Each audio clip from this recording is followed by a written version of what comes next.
മറ്റുള്ള ആളുകളുടെ കോമൻറ്റ് ഭയന്ന് ഇഷ്ടമുള്ള കാര്യങ്ങൾ മാറ്റിവെച്ചവരാണോ നിങ്ങൾ? എങ്കിൽ ഈ വീഡിയോ നിങ്ങൾക്കുള്ളതാണ്.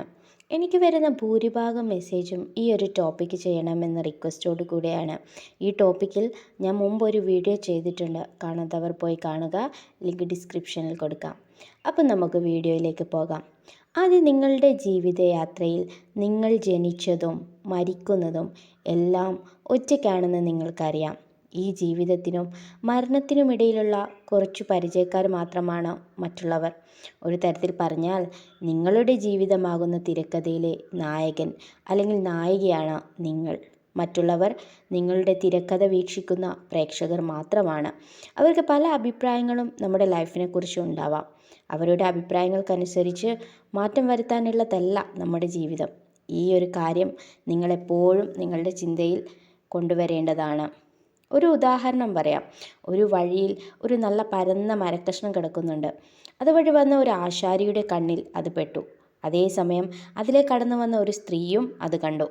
മറ്റൊരു യുവാവ് ഇത് നോക്കിക്കൊണ്ട് വിദൂരതയിൽ നിൽക്കുകയായിരുന്നു. ഇവർ 3 പേരും വീക്ഷിക്കുന്നത് ഈ ഒരു മരത്തടിയാണ്. എന്നിരുന്നാൽ പോലും ഇവർ 3 പേരും ഇതിനെക്കുറിച്ച് ചിന്തിക്കുന്നത് വ്യത്യസ്തമായിട്ടുള്ള കാര്യങ്ങളാണ്. ഒരേ സിറ്റുവേഷനിലാണ് ഇവർ ഉള്ളതെന്ന കാര്യം ഓർക്കുക. എങ്കിലും ഈ 3 പേരുടെയും അഭിപ്രായങ്ങൾ വ്യത്യസ്തമാകുന്നു. എങ്ങനെയാണെന്ന് നോക്കാം. ആ ഒരു യുവാവിൻ്റെ ചിന്തയിൽ ഈ മരത്തടി എന്തിനാണ് ഇവിടെ ഇട്ടിരിക്കുന്നത്? വഴിയിലൂടെ പോകുന്നവർക്ക് ഇതൊരു ശല്യമാകില്ലേ എന്ന ഒരു ചിന്ത വന്നപ്പോൾ ആദ്യം കണ്ട ആശാരി വിചാരിച്ചത് എന്താണ്? ഈ ഒരു ഭംഗിയുള്ള മരക്കഷ്ണം കൊണ്ട് എനിക്ക് നല്ല ഫർണിച്ചേഴ്സ് ഉണ്ടാക്കാൻ വേണ്ടി സാധിക്കും അല്ലേ?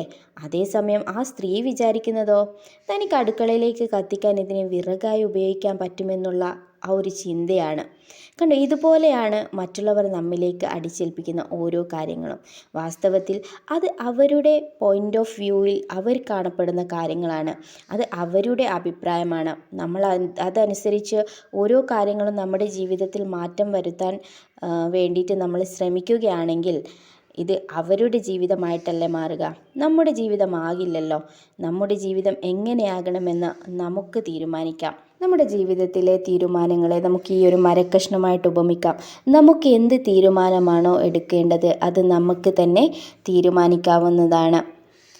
നമ്മൾ മറ്റുള്ളവർ പറയുന്ന പ്രകാരം ജീവിച്ചാൽ അവർ നമ്മൾ പോലും അറിയാതെ കൺട്രോൾ ചെയ്യാൻ തുടങ്ങും. പിന്നീട് അങ്ങോട്ട് എന്ത് പ്രവൃത്തി ചെയ്യാനും നമുക്ക് ഭയമുണ്ടാകും. അവർക്ക് ഇഷ്ടപ്പെടുമോ, അവരെന്തെങ്കിലും വിചാരിക്കുമോ എന്നുള്ള ചിന്ത കാരണം ഒന്നും ചെയ്യാൻ പറ്റാതെ വരികയും നിങ്ങളുടെ സ്വപ്നങ്ങളെ പാതി വഴിയിൽ ഉപേക്ഷിക്കേണ്ട അവസ്ഥയും നിങ്ങൾക്ക് ഉണ്ടാകും. സോ ഇത് നിങ്ങളുടെ ലൈഫാണെന്നും നിങ്ങൾക്ക് നിങ്ങളുടെ സ്വപ്ന സാഫല്യത്തിനായി സ്വയം പരിശ്രമിക്കണമെന്നുള്ള ചിന്ത എന്നും നിങ്ങളുടെ മനസ്സിലുണ്ടായിരിക്കണം. സോ നിങ്ങൾക്ക് മറ്റൊരു തടസ്സവുമില്ലാതെ നിങ്ങളുടെ സ്വപ്നത്തിലേക്ക്, നിങ്ങളുടെ ലക്ഷ്യത്തിലേക്ക് എത്തിച്ചേരാൻ വേണ്ടി സാധിക്കും. അതുകൊണ്ട് നിങ്ങളെ മുന്നോട്ട് നയിക്കുന്നതിൽ തടസ്സം നിൽക്കുന്ന ഓരോ കാര്യങ്ങളെയും നിങ്ങൾ ഇഗ്നോർ ചെയ്യുക. മുന്നേറുക. ജീവിതത്തിൽ ഉയരങ്ങളിലേക്ക് എത്തട്ടെ.